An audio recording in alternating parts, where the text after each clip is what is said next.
سلام، به گروگانگیر خوش اومدید.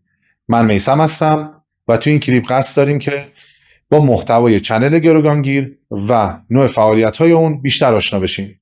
خلاصش رو بخوام بگم، تحلیل دنیای تکنولوژی از دیدگاه گیم. یعنی چی؟ خب هر روزه یه مانیتوری، سی پی یویی، گرافیکی، یه قطعه جدیدی، یه ابزار جدیدی تو بازار معرفی میشه که برای خیلی از ما سوال پیش میاد این افزایش سطح تکنولوژی، این سرعت بیشتر، این امکانات بیشتر چه کاربردی داره، چه دردی رو دوا میکنه. و خب برای من هم همین سوال وجود داره و به عنوان یه دوستدار تکنولوژی، تحقیق و مطالعه اخبار تکنولوژی و بررسی اون تبدیل به یه عادت، یا بهتر بگم تفریح شده برام، و پیدا کردن یه منبع مطمئن و بروز و دقیق که سوالات کاربردی و مهم رو بررسی کنه هیچ وقت آسون نبوده.